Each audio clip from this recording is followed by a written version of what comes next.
Father James Martin, SJ says yes, he really said that. Yesterday, Vice President Vance criticized Pope Leo XIV for not knowing enough theology.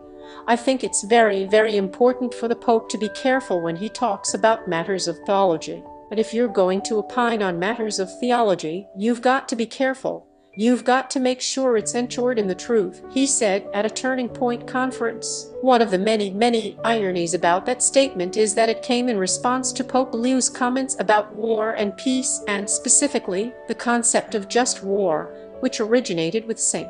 Augustine. As many have already noted, when the Vice President was making his comments, Pope Leo XIV, a member of the Augustinian order and twice prior general of the Augustinians before his election as Pope, was visiting the hometown of St. Augustine, then called Hippo, now in Annaba, a town in modern-day Algeria. For good measure, Pope Leo XIV, the man critiqued for insufficient theological education, earned not only a master's degree in divinity, but also a licentiate and doctorate in canon law from the Pontifical University of St. Thomas Aquinas in Rome. Vance's recent conversion to Catholicism is beside the point, because many converts are of course not only highly intelligent and learned in theology, but faithful and energetic Catholics. We rejoice over everyone entering the Church.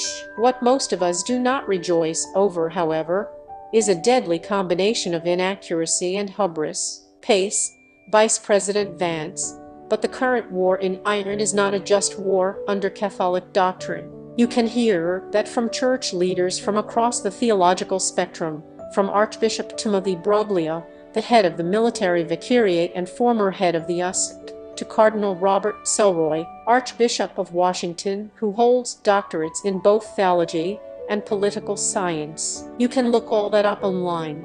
Suffice to say, the Vice President doesn't seem to understand the tenets of just war, nor does he seem to understand the fundamental position of the Church, which is for peace. War is always a defeat for humanity, as St. John Paul II said.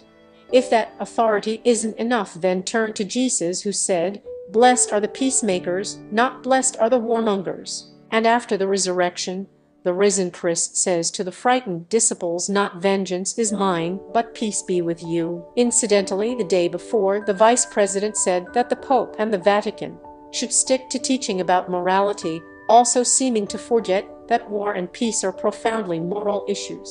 For his part, Pope Leo was focused yesterday on his spiritual father, St. Augustine. After what seemed like an emotional visit to Hippo, he celebrated Mass at the Basilica of St.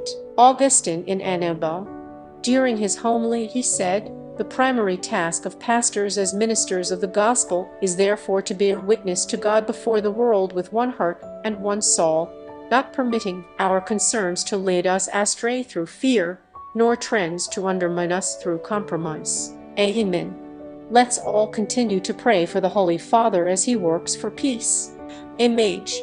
Pope Leo XIV prays at the archaeological ruins of Hippo, home of St. Augustine in current-day Algeria. Ex photo.